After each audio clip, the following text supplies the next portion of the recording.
Welcome. I'm Debbie Rosas, and you're listening to the podcast Get In. I'm the founder and creative Nia, an international body and life experience.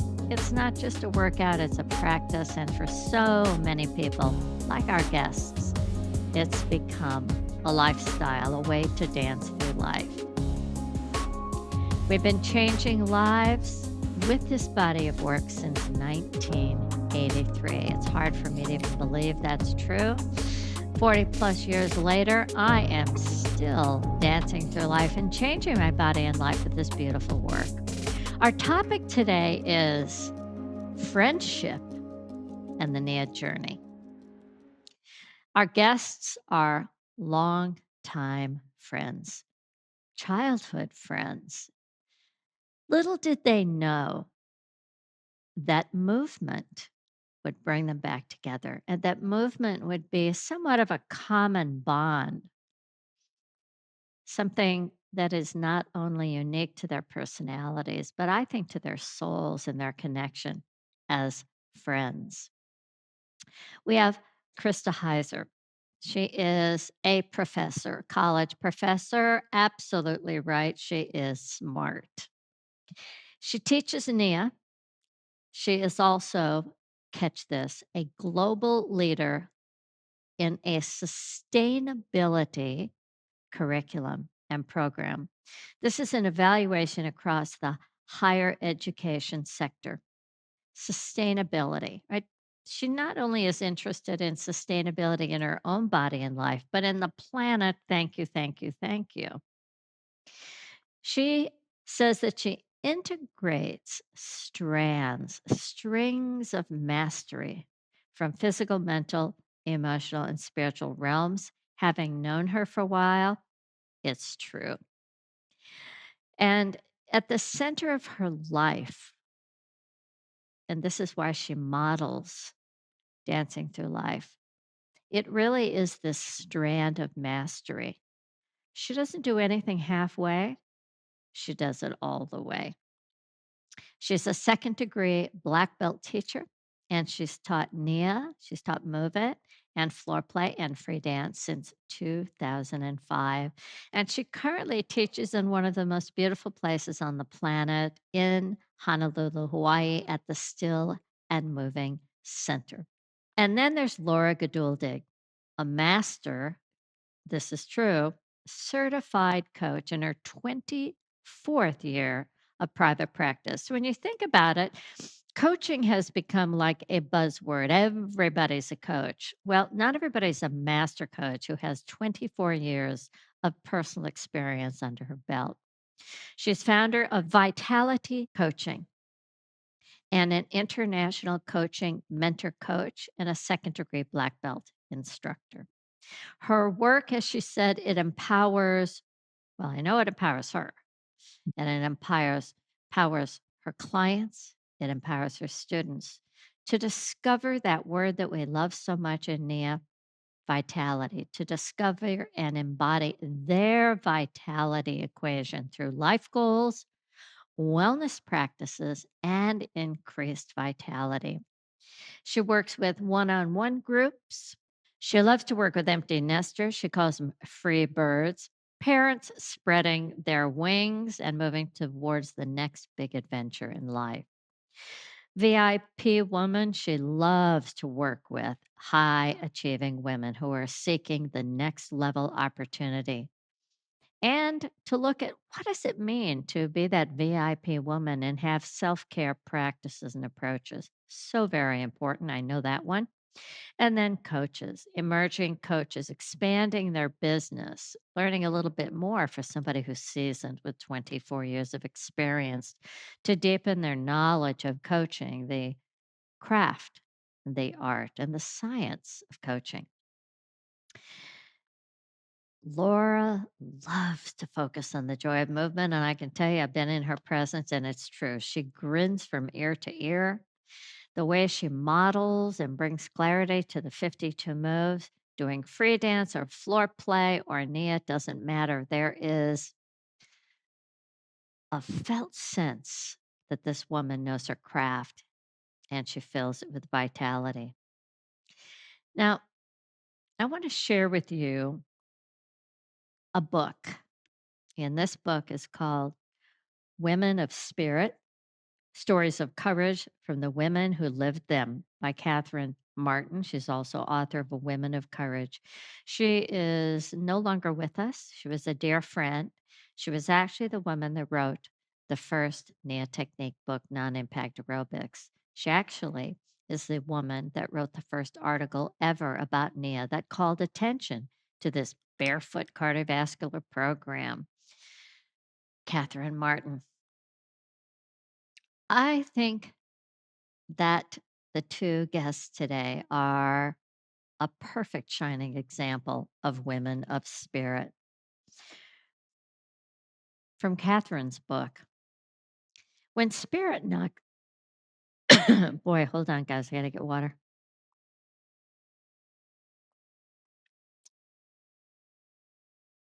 When spirit knocks on your door, you don't have to be 100% there. If you open the door just a crack, then spirit will flood in. You don't have to be totally enamored with spirit or totally believe in what's happening. If your heart is just a little open and you're just a little bit willing, spirit begins to work on you.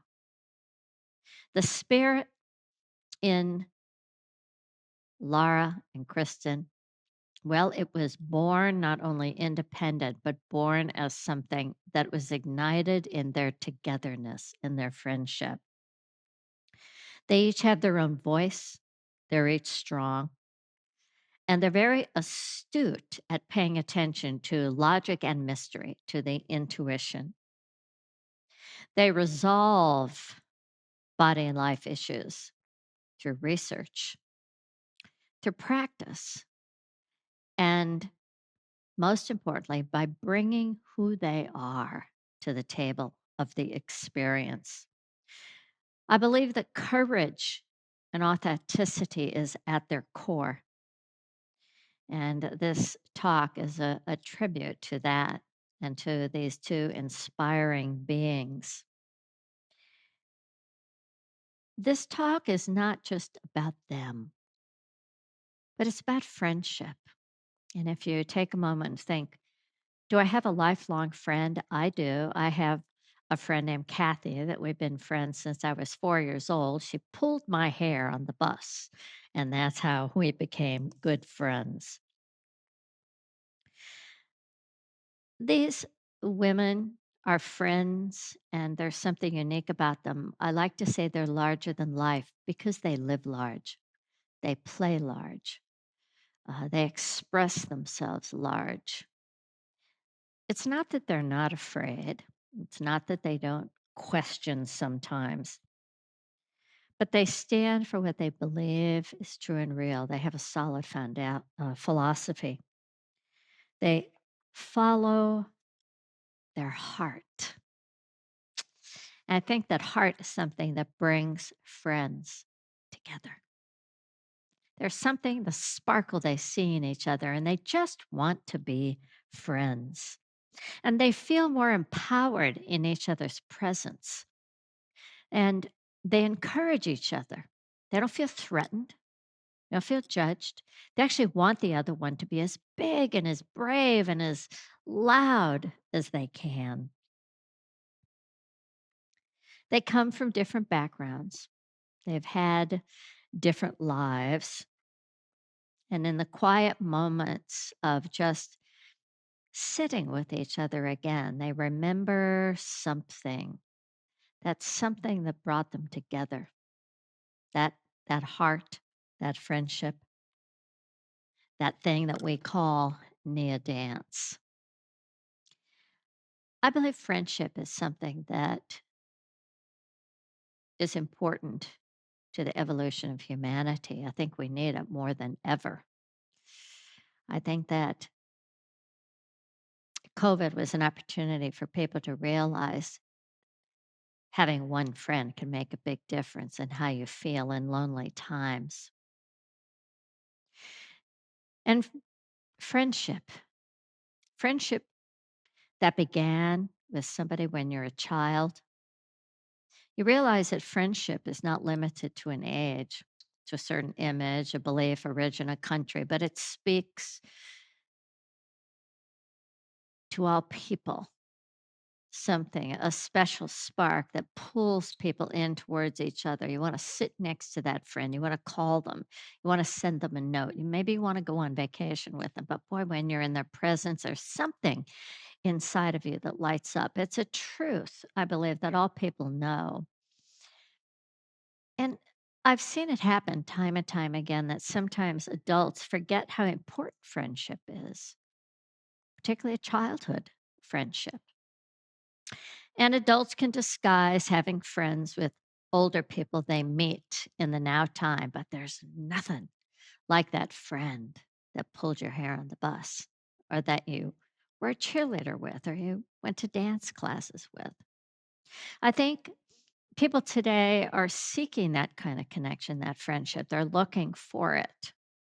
They may find it in a mother, a sister, a neighbor, and they may go back in history and go, oh, yeah, that friend. I find that people talk so fondly about friends, friends that they had in the past. We used to do this, we used to do that. And I can almost taste the experience when somebody shares a historical truth about friendship and what they experienced. The great things that they did, climbing up trees, or in my case, running through the sewers. Oh my gosh, I can't believe we did that. Or running underneath a moving train. Oh my God, I can't believe we did that. I've asked myself how important friendship is. And it's very, very important to me. Whether you call it the inner circle or your best friend,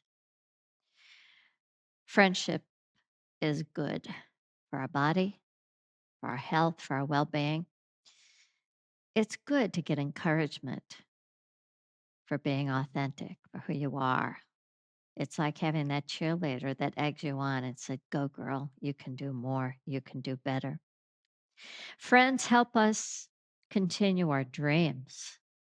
And they can help us fulfill in holes in our dreams and maybe even see the dream bigger than the dream that we even see for ourselves. Friends balance out the need to get everything from the partner or the one partner. Friends have an uncanny way of saying, I'm here for you. What do you need? Just call me. We can even just sit in silence, but I'm here. Friends empower you. And I know that after I get off a conversation with a friend or even feeling a hug for a friend, I feel more empowered. I feel more relaxed. I feel more stable. I feel calm. I feel centered. Friends are worth protecting. Friends are worth, and friendships, it's worth nurturing. And when you get right down to it, friends are one of the most important people in our life. And friends are those people, whether they've called you in the last 6 months or not, when you pick up the phone and that friend is on the other line, the other end, there's this exhilaration, this vitality that Laura talks about. And I know for me, when Kathy, who pulled my hair, calls and I hear her voice, I go back to 5 years old. There's something in me.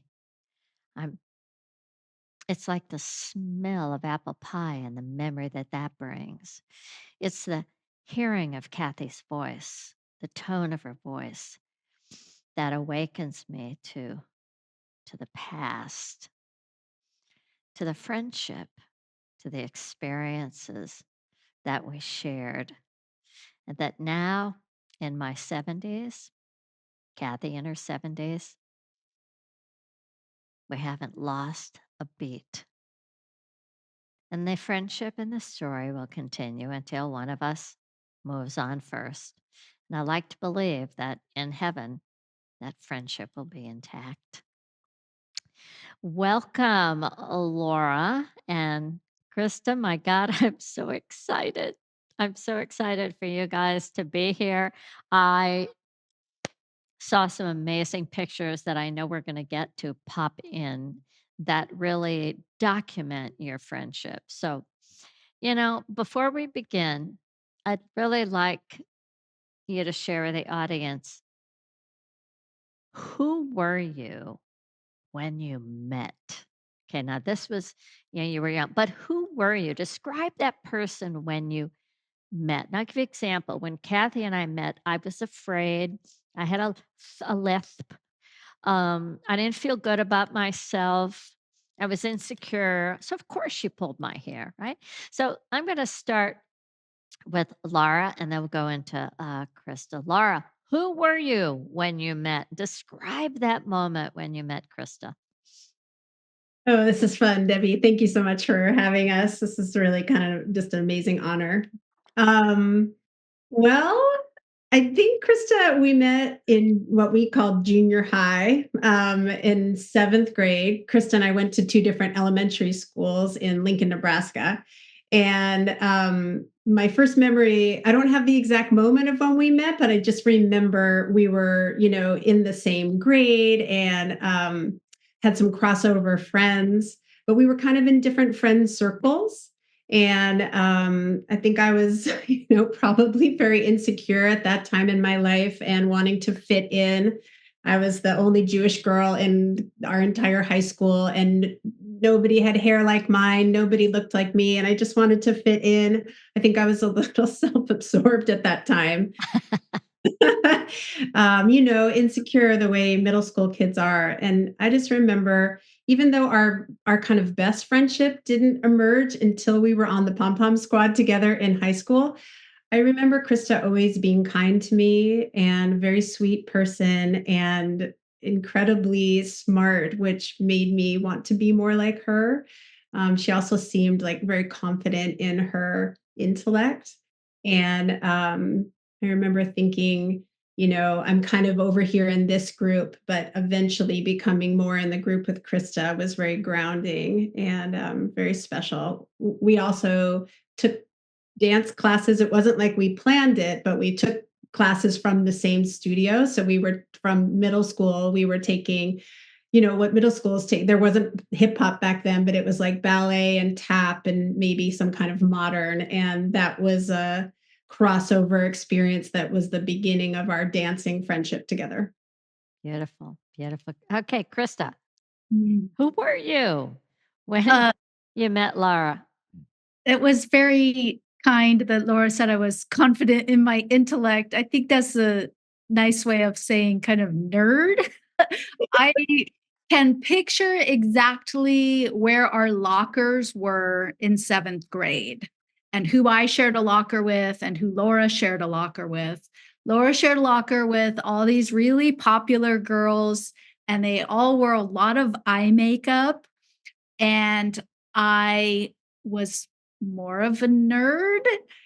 I think I didn't wear any makeup, and um I just wasn't as outgoing. They to me, these the popular girls seemed so confident, and kind of out of my I don't know, just out of my zone.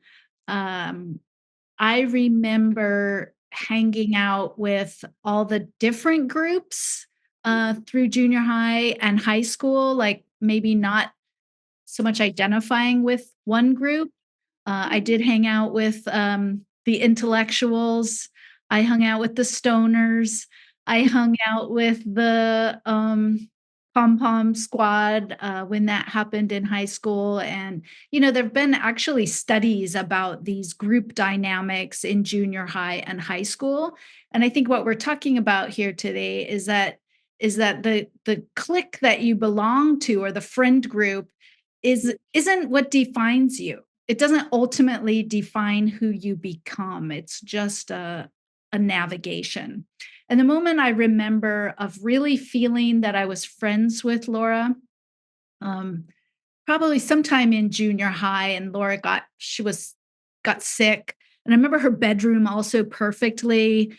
She just had like a flu or something, and I brought over my Kermit the Frog, which was my favorite toy. I was like, "Oh, I heard you're not feeling well," and um, like that's just such an odd thing to do, and I think that was kind of one of my first sort of gestures of friendship. Like, I want to do this for my friend. That like, where did that come from, that idea or that gesture, to loan her my Kermit? Exactly, right? I love how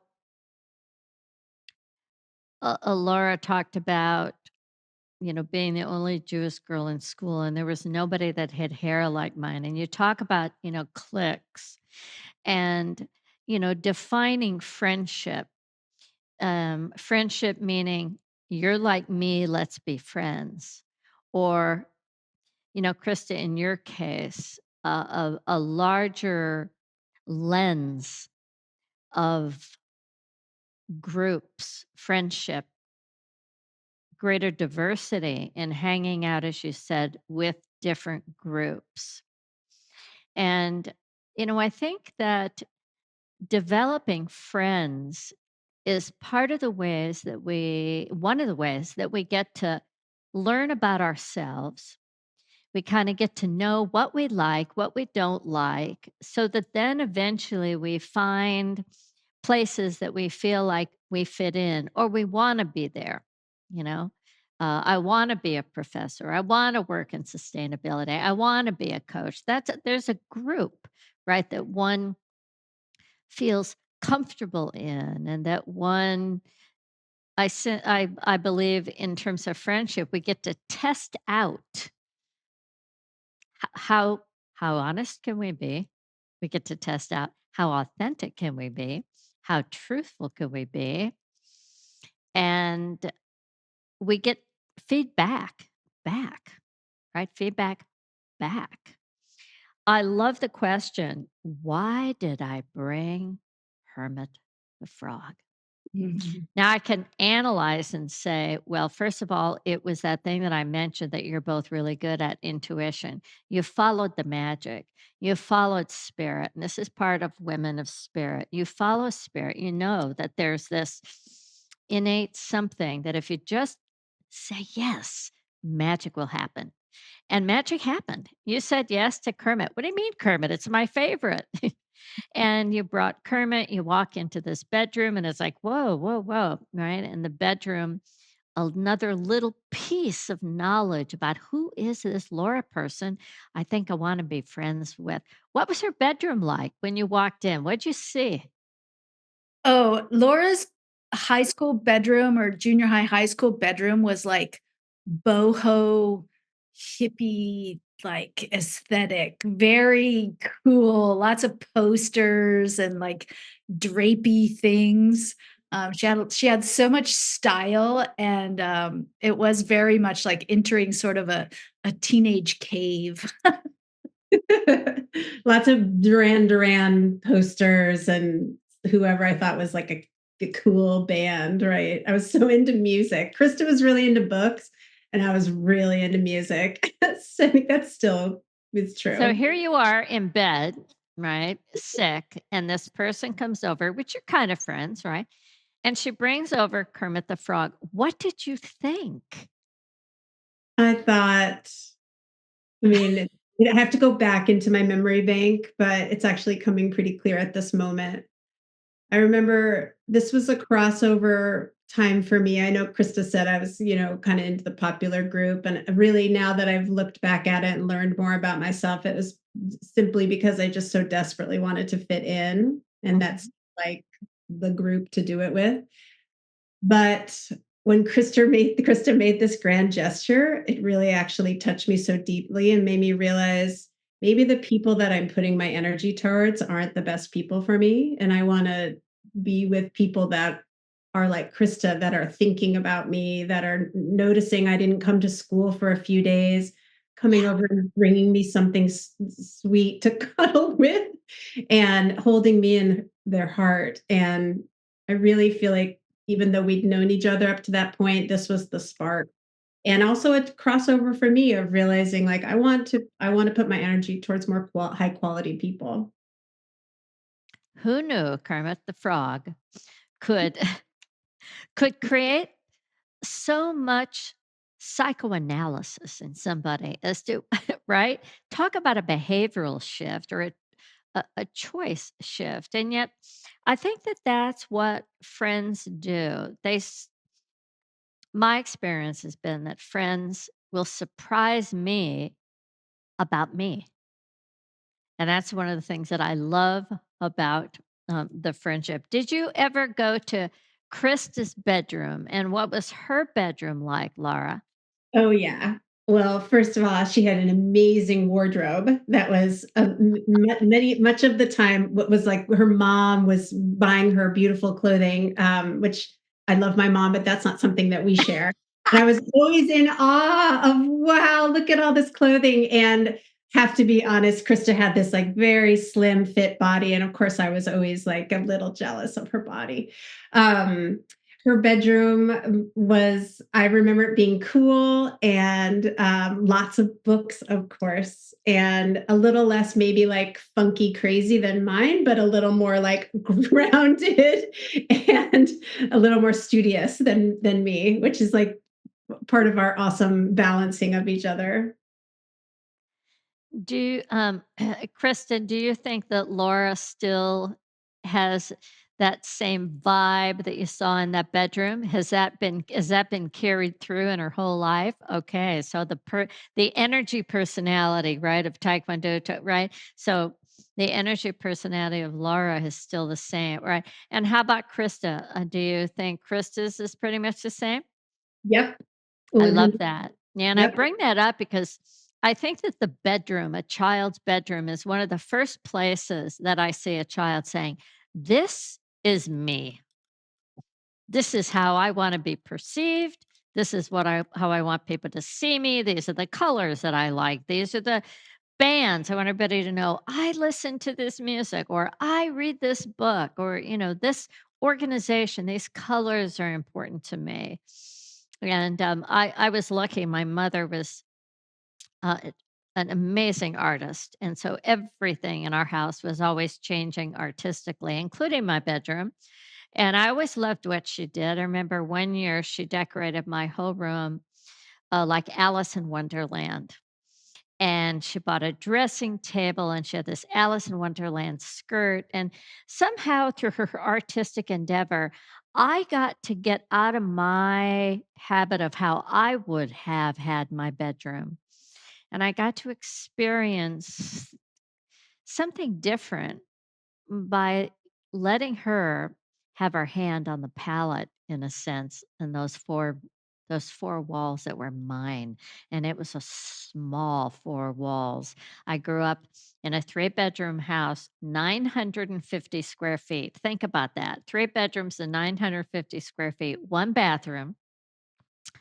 And I mean, I think I could have probably stood in the bathroom and done this, but as a kid, I remember not being able to look out of the window and feeling so small. And I think one of the things that's so great with friendships is to grow from that small sense of who you are into the big sense, right? So, as a book reader or as somebody that loves music, how have you grown from small to big, um, Krista, from that bedroom and those books?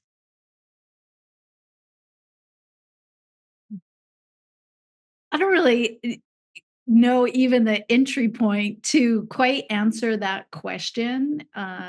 Just one step leads to another step. I know for myself, there were a few places in my life path where I felt like there was an easy next step, an expected next step. And, I did the expected things like going to college and going to graduate school. And then there are these like surprise moves that are maybe a little bit off the path. And Uh-huh. for me, like teaching GED classes in a homeless shelter, that's kind of how I got into teaching. But like that was unexpected. Those were not people that I was, expected to teach or to do. Mhm. And I think for me, uh, becoming a Nia teacher was one of the unexpected things, having this intellectual background. It was not a big surprise for me to become an English professor after, all the books and everything. Like that's been a constant thread. But having a few sort of ways to get off of that kind of programmed thread of my personality. And Nia was one of those surprises. So being able to also be a Nia teacher, which is so different from being an English professor, um, kind of gave me a different lens on who I was. I love your description of being big, integrating off the normal path, right? Mm. In there we talk about, your purpose as a North Star. And we can be given a purpose that follows the norm. I'm going to go, to college and I'm going to get the degree and then I'm going to get a job and I'm going to become a professor. And then all of a sudden, there's just that magic happens. And we end up being a Nia teacher. I mean, talk about big and expansive, expanding who you are, not just who you are, but who you can be, thinking outside of the box and what that does in terms of self actualization. We talk about it in the Artist Sensation White Belt, self actualizing oneself, coming into one's truly authentic self, physically, mentally, emotionally, and spiritually, personally, and professionally. Beautiful. How about you, Laura? From small to big. Well, I have to say, choreographing for our pom pom squad, which Krista and I were on the pom pom squad in at Lincoln East High School together. We were called the Apollinaires. At our school, it was very cool to be on the pom pom squad. I think, don't you think, Krista? And we were kind of like we had like a front and center stage because there was a lot of school spirit. We were in Lincoln, Nebraska. I don't know how much that plays into it, but it was not uncool to go to the games on Friday and Saturday nights. It was very cool. Can you And then, pop up that picture? Do you have that picture? You oh can put yeah, it up to the screen. yeah. I just Oh my gosh. I mean, is that fantastic? First of all, I love it that you're in splits, and I was a pom-pom girl myself, so I wish I had my uniform. Do you still have your uniform? Yes, and it still Oh, fit. it And still fits. we wore them on our 30th birthday. I love that. We had a talent show for our 30th birthday and we did a pom pom squad routine. I love it. I love it. But that was one of my big breakout moments, I have to say. That was, you were in front of the whole school, and sometimes you're in front of the whole town. Lincoln's not that big of a town. People would come to these games. It was like the thing to do, the football games, the basketball games. And it was an amazing opportunity for my dance creativity to blossom and be on a big stage and be seen Mhm. for not this thing that actually at by this point in high school I was shifted over from caring so much about being popular to sharing like actually I feel like honestly like a talent that was like born within me. uh, Mhm. Mhm. Encouraged by my dad. My dad always said that he would like drum on my back when I was a baby, and I believe him when he says like I really feel like that gave me this like heartbeat rhythm. Uh-huh. Uh, so that awoke something in me, and particularly my dance self, but actually like my larger self Mhm. that had me realize, go big or go home.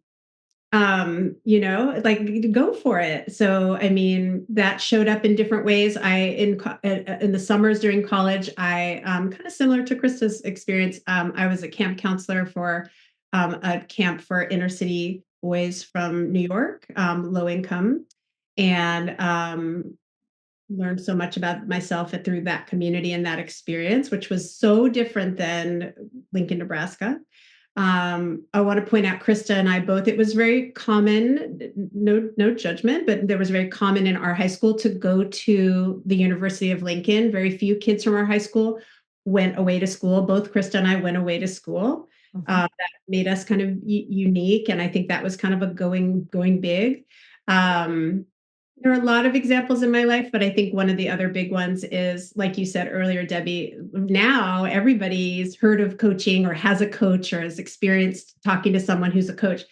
But for me, 24 years ago, when no one had heard of coaching, and I decided to go for something that literally didn't exist, to like create something from nothing. And actually, Krista was one of the first people that I said, I think I'm going to do this career that you've never heard of. I'm going to try to be a life coach. What do you think? And I remember her being like, this is my memory of being like, oh my God, that's perfect for you. Go for it. Go for it, go for it, go for it. And I think that's another example of like when you have a lifelong friend, someone who's seen you, through thick and thin, and you turn to them for life advice of which direction should I go. The level of trust. If Krista would have said, I don't think that's you, I might not have been where I am today. So, I mean, it's so powerful. The only other thing I want to share is that, I think that I was the one who discovered Nia class first. And then I think I introduced it to Krista. But Krista was the one that was like, I'm going to do the white belt. I'm going to become a teacher. And I was like, really?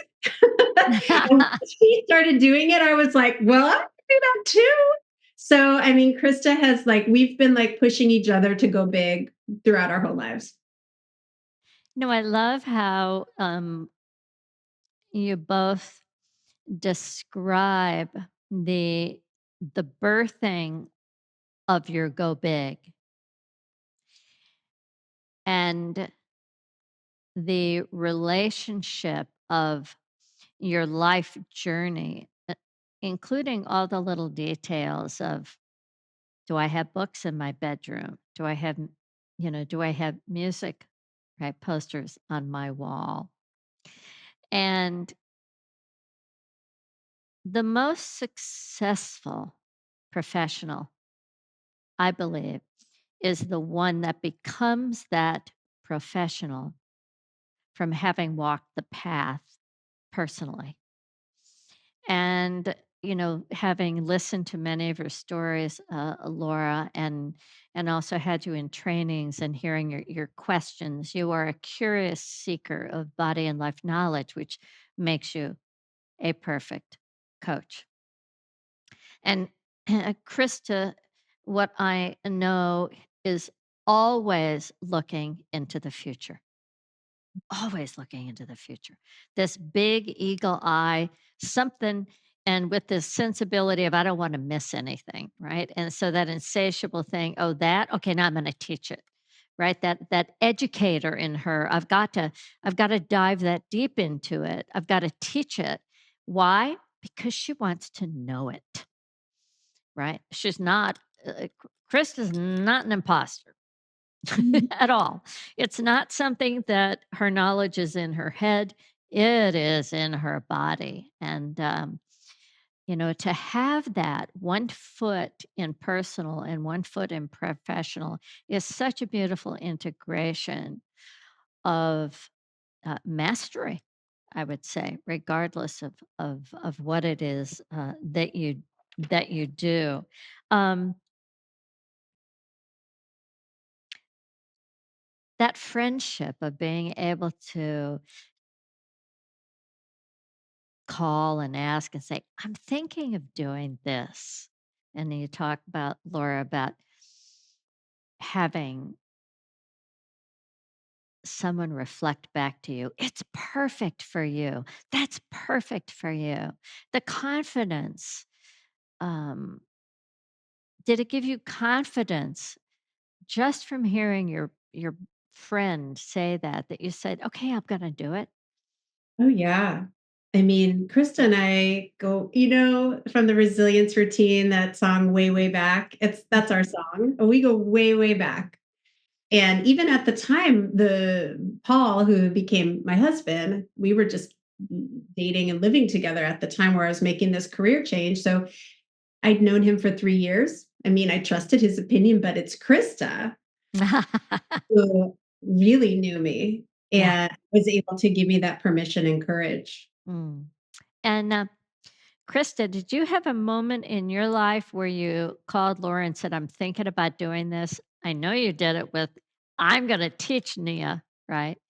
But was there another time? Oh, only about a million.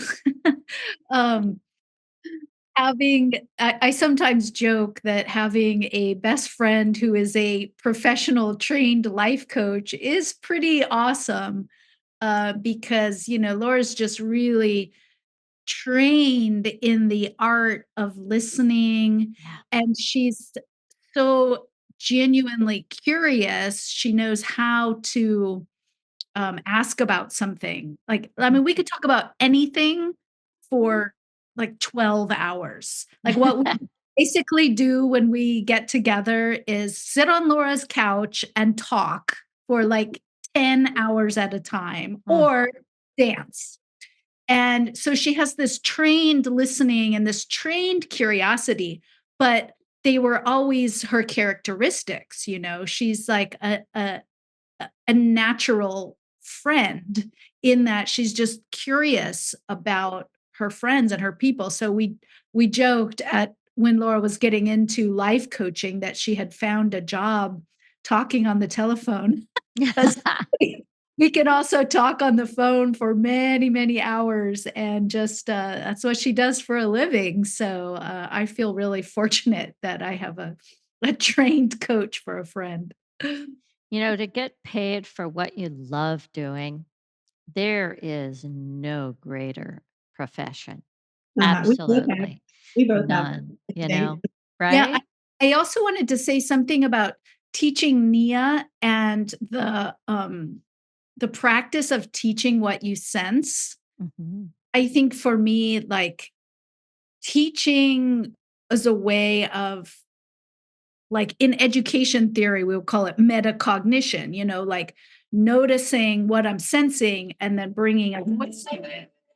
It's the same like teaching a college class, but it's with thoughts. It's like, oh, I'm listening to a discussion and I'm tracking it, I'm observing, and I notice the thought that arises. Mhm.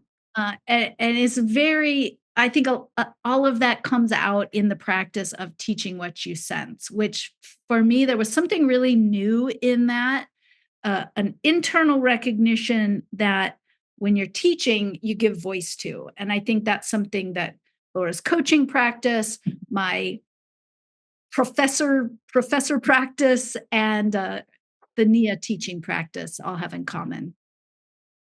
Articulating those subtle noticings, whether they're mental or whether they're emotional or whether they're coming from the physical or spirit realm. For both of you, well, Imma talk about me first. I was really never physical until I was on the cheerleading squad. That was my first experience of using my physical body, and I remember being surprised that, I got on the squad. I remember being surprised that I was as good as I was using my body. N My parents were not athletic in any way, shape, or form. Um, what was the first moment where you went, "Wow, this body, I can do this thing"? Was it then or was it at another time? Krista? Great question. I remember with traditional dance classes. Laura mentioned that we both took classes from Karen McWilliams in Nebraska. And I remember the big recitals and feeling nervous about missing any choreography.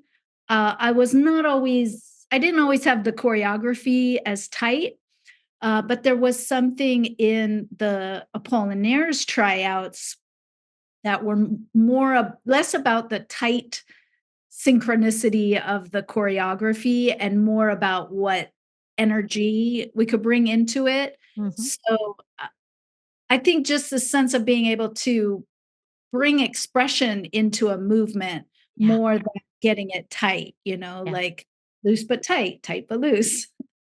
exactly. Beautiful, beautiful description of, oftentimes teaching dance becomes an externally motivated practice. It's how do I look? And on this any kind of spirit cheerleading squad, it's like, yeah, you're going to bring yourself to the floor and to the game, and there's something so exhilarating in that.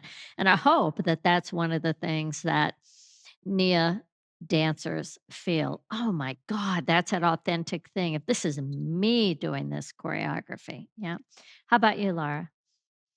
Yeah, similar to Krista. I think I tapped into my physicality in those earlier dance classes, but it really, really came to life on the on the pom pom squad. Um, and I mean, I had a lot to be, vulnerable and honest. I had a lot of body image insecurity. Mhm. Maybe everyone does in high school, but I definitely did. It was definitely a point of sorrow for me. And I think that the empowerment and the confidence that I felt when I was out there dancing in front of everyone, that was a moment of levity from that intense body insecurity, and it was a moment of my body is strong and powerful and beautiful and expressive. Mhm. And when I was done with high school, I was not done with that experience, and I went on to college. I called it a certificate. It wasn't a minor, but I sort of minored in dance. Like literally from freshman year, I was always taking a dance class, and I explored things that weren't available to me in high school: African dance, all kinds of different dance techniques. It was my first time experiencing yoga. I taught aerobics in a women's gym. I went to school in Uh-huh. Madison, Wisconsin. There was a women's gym, and I taught aerobics.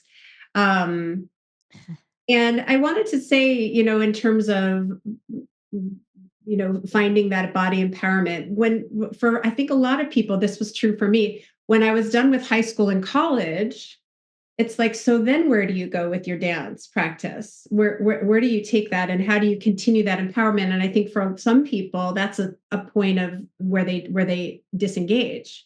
And I just kept seeking. I moved to San Francisco, very into the dance scene, like at the clubs, and I took dance classes and eventually found my way to Nia. And it was like that was it. But it was that spark from high school that led me to Nia. And then, of course, now Nia. And I don't think it was said at the beginning, but I've been Nia student for 22 years, and I've been teaching for 16 years. And it's, 100% um, my center, front and center practice.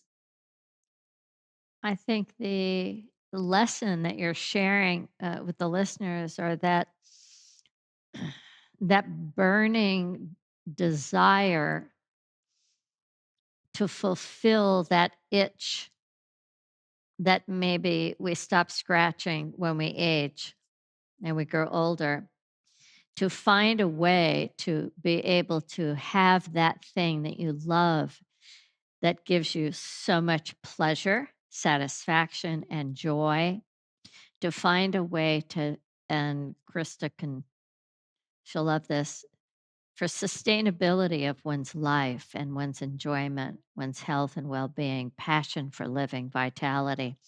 To find a way, if movement is the thing that you love, and expressive, spiritually expressive movement, if that is what one loved as a child or as a young adult, then to find a way to bring that forward is so important. In Nia, we talk about the salutogenesis model of not disease, but healthy is how do we move along in our life in a healthy is continuum? Well, we have to be able to understand our needs, understand ourselves, understand what we like, what we don't like, but most importantly, understand what we need to sustain a happy, healthy, and well being life. And then we have to be able to manage our life, manage taking care of others and taking care of ourselves and manage, work time, play time, friend time, manage all of that. And most important, find meaning for absolutely everything that we do in our life. And if movement is meaningful, if movement and that yelling out on that, on that basketball court, yes, and you can do it in class and you can go, yes, and you feel that same rush, that same buzz. That is the best movement medicine that, we can give we can give to ourselves. Was there ever a moment in your relationship where you questioned it or you questioned each other? Is she my friend? Oh my gosh. Well, I've never had that, but I have something that I deeply regret that I Okay. think as like one of the few times that we had a bump in the road. You look back, you're like, why did I make that choice? Like, uh, Mhm. uh, Krista lost her father really too young in life. And I think I was there for her for that grief period and transition, but she was pregnant when he passed away, and she came for a visit after she had had her baby. And it's so silly, it's such a small little thing, but she needed like a ride to the airport, and I for some reason like prioritized work or something else, and she had to find her own ride. Of course she was able to do that, but I think it hurt her feelings a little bit. I don't want to put words in your mouth. We haven't talked about this in a long time, but I've thought about it a lot. Like, you know, the lesson I learned from that, especially with a long-term friend or someone you love so much, is like to the best of your ability at any moment, especially if they're going through something challenging, like the combination of having a new baby and having lost someone you love, you you drive them to the airport Yeah. That's and going pay big. for Yeah, that. that's going big. That's that place of, what is more important, me or this thing that we have, this relationship? Yeah. How about And you, Krista? I just want to say one more thing. I Mhm. Because I regretted that moment, I think it actually encouraged me moving forward to not make choices like that again. Like bring Kermit to your sick friend, don't Yeah. be. And that has informed, because that moment was a moment of regret for me, that has informed not just my relationship with Krista, but of course other relationships, and actually how I treat myself too. Like bring yourself bring yourself treats, right? Bring yourself Kermit, bring yourself to the airport when you need that extra support. Yeah. Yeah. It's really sweet. I do remember that time. Um, and I remember it as, um, you know, you had other things to do, and that's okay too.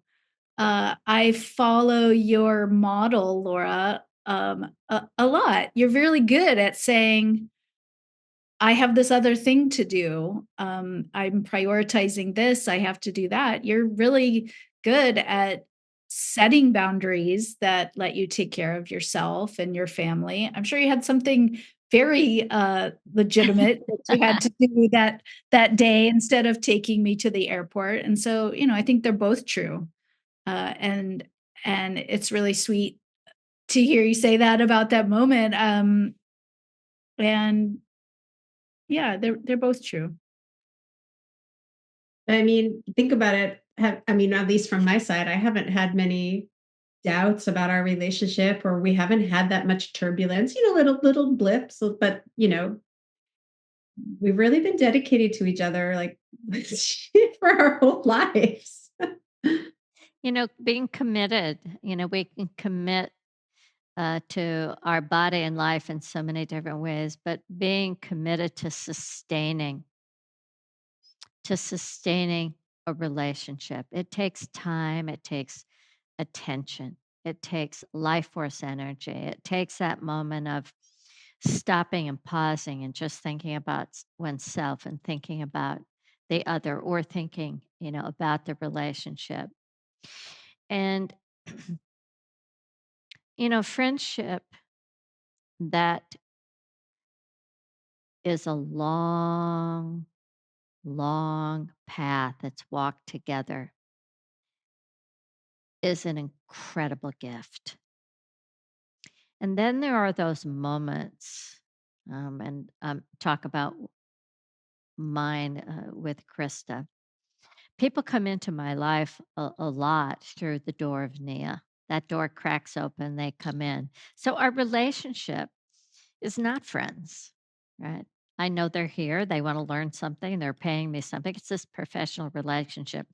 And yet there are those people that I meet that I look at and I go, I want to be friends with her. I trust her. She could be my friend. And I reached out to Krista to work with me on some very deeply personal and private work called Awakening the New Feminine Spirit, which, by the way, I'm back in it and I'm getting ready to bring it back out. Um, and that was a beautiful time. Uh, we spent a lot of time in silence sitting with each other. I'd write something, you'd edit it, you'd make a few comments, and it was just a thing that I loved is the comfort that I sense with friends that I know can be my friend. It's not safety. It's just like putting on a comfortable pair of slippers. It just fits right. And then when you called me, Krista, when you had a tragic life experience and you asked me, could I go? Could I be? And there wasn't a doubt in my mind. And it was like, yeah, I'm changing my life to make sure that this happens. And it was that moment, Laura, of I could make, oh no, I could have made that choice. It was like, no, that showing up, you know. Um, and that was a very important and deeply meaningful experience for me to share that with you. So I'm so grateful that you called. Mhm. Yeah. Yeah.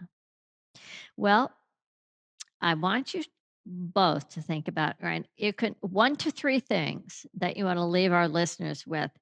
When it comes to friendship, remember this. All right. So, Laura, you want to go first? When it comes to friendship, remember. Oh my gosh. I have to say one preamble before I answer that, which is Okay. literally Debbie, Nia, and Debbie Rosas. And those things are entwined and they're also separate. Nia and Debbie Rosas have been a particular type of glue and foundation for the sustainability of Krista and I's long lasting relationship. Oh, And I can't beautiful. thank you enough. I mean, Well, there's I love being in the middle of it all. Thank you. um, so thank you. Thank you. Okay, so you said when it comes to friendship, what was Yeah. the question? When it comes to friendship, remember this.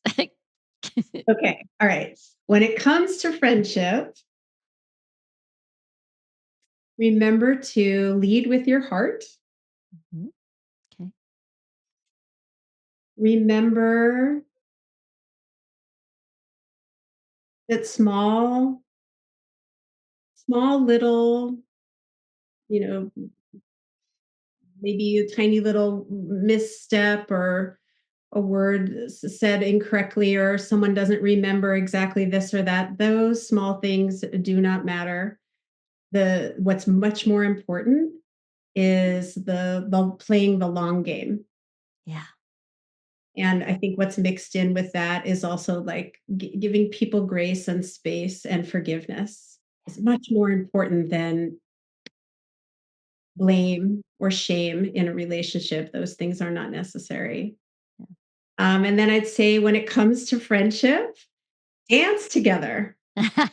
Yeah. Awesome. All right. How about you, Krista? Three things. When it comes to friendship, remember this. Well, I wanted to mention co-teaching the resilience routine with Laura when I was staying with her recently. And she was teaching it on Zoom and she was, let's co-teach. And so we just jumped in and co-led that routine together and shared just the pearls that came up in teaching that particular routine together. The pearls surprised me so much. So just having that opportunity and seeing what came up so spontaneously. It was our 53rd birthday. Our birthdays are in the same week as well. So we were celebrating our birthday together and the resilience of our friendship and our dance practice and our physical bodies.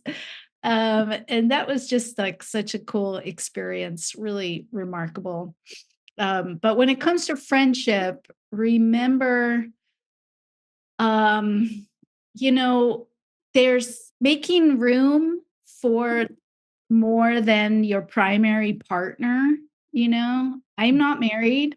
And so, like, when Laura invites me to, you know, go on a vacation with her or comes to visit me, um, y- just make room for someone, make room for your friends and go on vacation with them and do special things that are too expensive and go do them and go on retreats together, do that kind of thing, not just with your partner, but with your friends. And also listen more than give advice, I think. Yeah, I love that. Listen more than give advice. That is such a big, important lesson. Laura, if people want to get hold of you, um, where can they go to contact you? Yeah, thank you for asking that. So my business is called Vitality Coaching, and my website is vitalitycoaching.life. And that is where you can find out about my coaching offerings and my Nia classes, Mhm. which one of them I teach on Zoom. So if you don't live in my area, you can still join my class. My area is Oakland, California, if you are local. And I teach at the Berkeley Yoga Center and outside at a park. And then the best way to reach me is email. So it's Laura at vitalitycoaching.life. Life, Life. Beautiful. And Krista, how can people get hold of you if they're in Hawaii, right? Or not? Yeah, you can find me in Hawaii. You can find me on LinkedIn.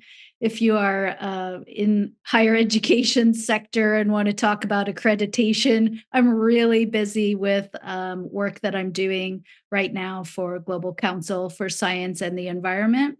So I'm a little stepped back from teaching regular Nia classes right now, but you can also find me at stillandmovingcenter.com in Honolulu. Come and visit us anytime. Yay.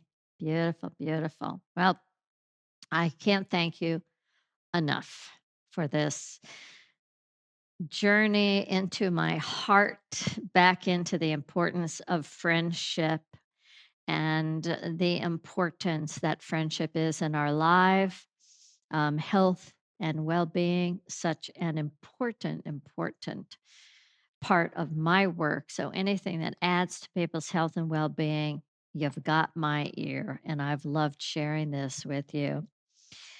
I want to leave our listeners with remembering these these two women are not different from you. I'm not different from you. We are human beings that are naturally born, we maybe without even knowing it, seeking connection, human connection. And yes, we have connections maybe with a sister or a parent or family, a church group, but that connection with that friend,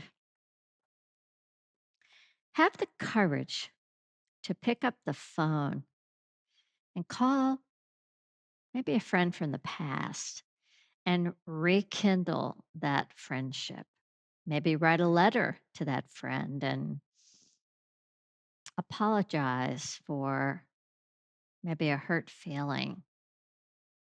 And remember the importance, most of all, being a friend to your body, to your mind, to your emotions, and to your spirit. Yeah. You can find me at debbierosas.com and on Facebook by searching Nia, on Twitter, Instagram at Nia Technique, and you can get 2 weeks free to experience this Nia dance that they were talking about at Nia On Demand. Find out more about the classes and teaching opportunities and training opportunities, nianow.com. Thanks very much for joining. Remember, it is our time to get into the conversation, to change, make things better. Thanks so much, and I'll see you next time.